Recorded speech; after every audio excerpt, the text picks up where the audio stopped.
Hello everyone, welcome to Study IQ.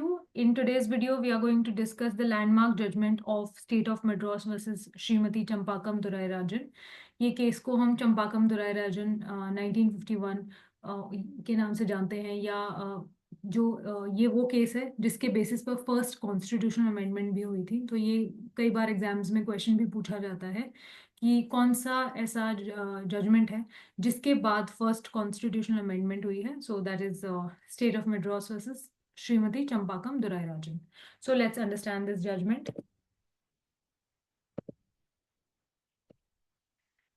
First major case on reservation in independent India. तो ये पहला case था. इस केस ने एक्चुअली जो हमारी रिजर्वेशन पॉलिसी है, रिजर्वेशन का पूरा स्ट्रक्चर है, उसको चेंज कर दिया था. क्योंकि इस जजमेंट में कोर्ट ने, जो जुडिशरी थी, उसने पहली बार रिजर्वेशन के बारे में बात की और अपनी राय रखी और कॉन्स्टिट्यूशनली वो किस पोजीशन पे है वो बताया था. So it is one of the major judgments on reservation in independent India and it was decided by Supreme Court in 1951. इसका ईयर भी इंपॉर्टेंट है, एग्जाम्स में ईयर भी पूछा जा सकता है. Highlighted the conflict between reservation policies and the fundamental rights of equality. तो क्योंकि इस जजमेंट में आर्टिकल 15 और आर्टिकल 29 को डिस्कस किया था, तो वो हम यहाँ पर समझेंगे. और जो जुडिशरी थी उसने डिस्कस किया कि जो रिजर्वेशन है और राइट ऑफ इक्वालिटी, क्योंकि इक्वालिटी कहती है कि सबको बराबरी का मौका मिलेगा, बट रिजर्वेशन में हम कुछ क्लासेस हैं जिनको रिजर्व करते हैं seats, and there it is an exception actually to right to equality. तो उसको यहाँ पर कोर्ट ने डिस्कस किया था. अब जो केस है उसके फैक्ट्स क्या थे. जो गवर्नमेंट ऑफ मद्रास है उसने कुछ सीट्स रिजर्व कर दी थी मेडिकल और इंजीनियरिंग कॉलेजेस में बेस्ड ऑन कास्ट कोटास. अभी आपको मालूम होगा जो कॉन्स्टिट्यूशन है वो 1950 में इन्फोर्स हुआ है. 1950 से पहले अगर हम देखेंगे तो बहुत सारे ऐसे ऑर्डर्स थे गवर्नमेंट्स के जो जिसके बेसिस पर सारी चीज़ें होती थी. ऐसे ही एक कम्युनल ऑर्डर था by the government of Madras, जिसमें मेडिकल कॉलेजेस और इंजीनियरिंग कॉलेजेस में जो सीट्स थी उनको रिजर्व किया गया था कास्ट बेस. कुछ नॉन ब्राह्मण्स के लिए, ब्राह्मण्स के लिए, मुस्लिम्स के लिए, क्रिश्चियंस के लिए, तो ऐसे कैटेगरी वाइज उन्होंने सीट्स को रिजर्व किया हुआ था. पहले इतने भी कोई बहुत कॉलेजेस नहीं थे. उस टाइम पे मद्रास में कुछ 4 गवर्नमेंट कॉलेजेस थे. 330 सीट्स थी उसमें, और उसमें भी फिर कुछ सीट्स को रिजर्व किया गया था. राइट. एक चीज आप ध्यान में रखना कि ये सारी चीजें अब कॉन्स्टिट्यूशन से पहले, कॉन्स्टिट्यूशन 1950 में आया है, उससे पहले जो गवर्नमेंट ऑर्डर्स है उसके बेसिस पर ये रिजर्वेशन चल रही थी. कॉन्स्टिट्यूशन में जो रिजर्वेशन है वो बाद में डाली गई है थ्रू अमेंडमेंट. राइट. 1950 से पहले ये गवर्नमेंट ऑर्डर के थ्रू ये रिजर्वेशन की गई थी.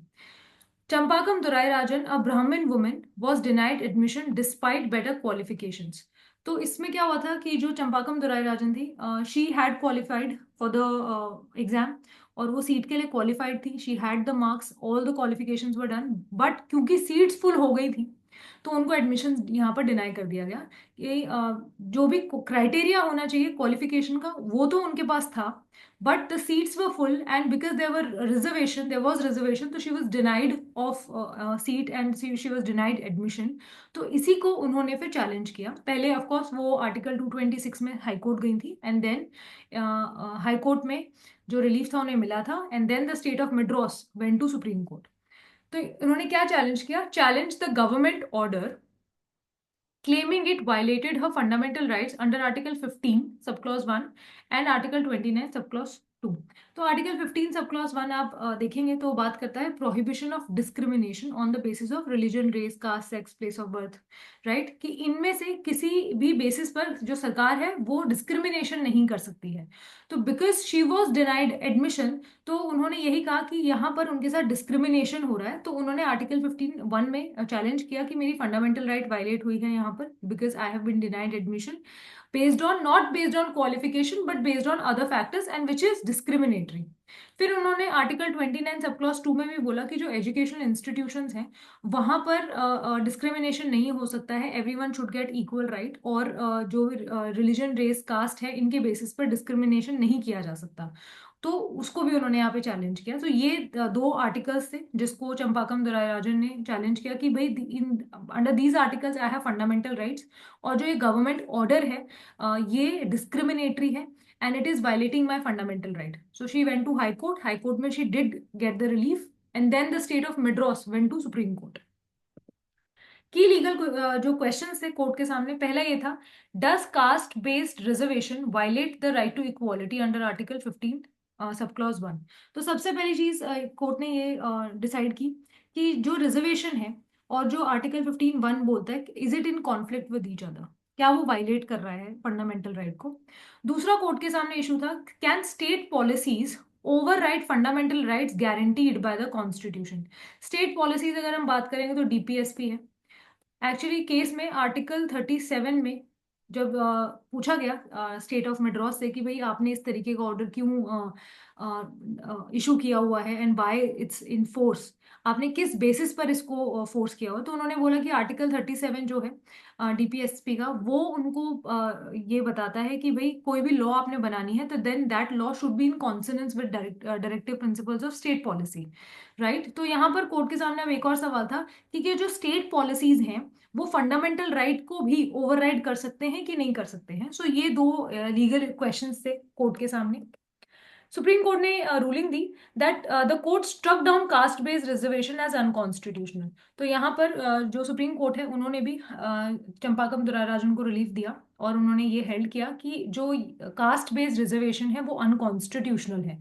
बिकॉज एट दैट टाइम अगर हम देखें in 1950 when the constitution came into force, there was no provision for reservation, right? So at that time it was the Supreme Court gave this judgment based on that कि उसमें तो कोई reservation policy या कोई भी ऐसा article नहीं है, प्रोविजन नहीं है विच इज प्रोवाइडिंग रिजर्वेशन। तो इसीलिए उन्होंने बोला कि भाई cast based reservation is unconstitutional.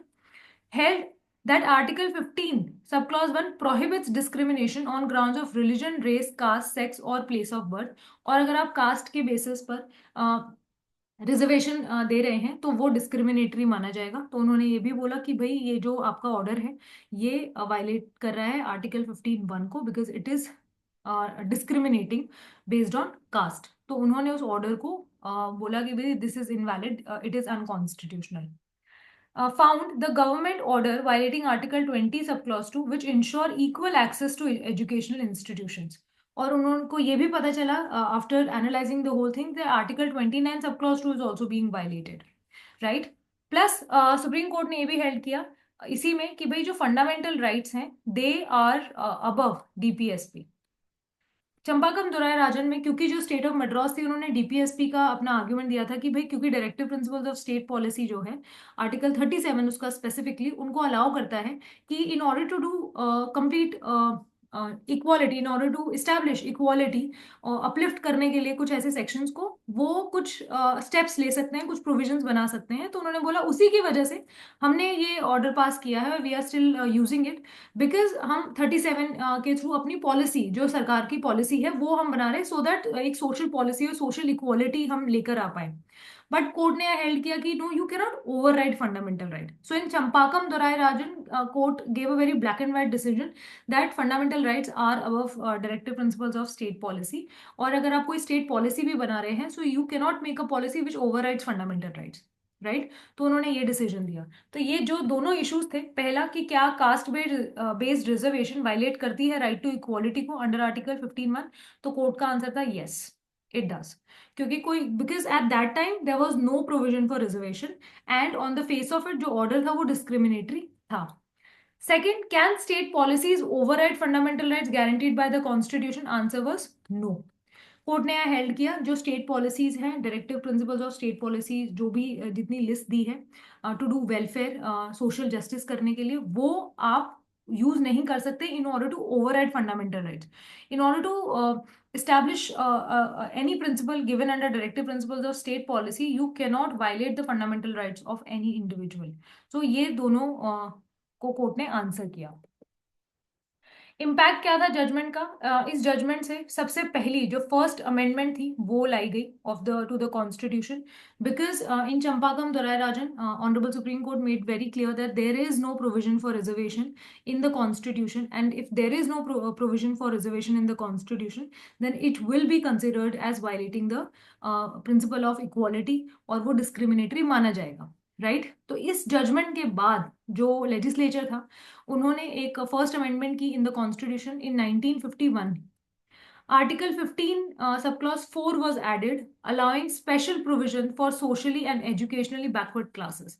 So इस जजमेंट के बाद जब ये पूरा जजमेंट आया तो जो लेजिस्लेचर है उन्होंने आर्टिकल 15 सब क्लॉज 4 को ऐड किया और उसमें स्पेसिफिकली ये एक एक्सेप्शन डाला.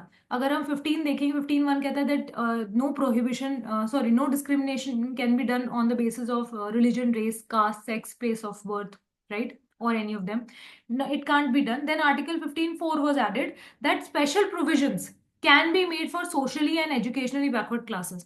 तो ये it becomes an exception.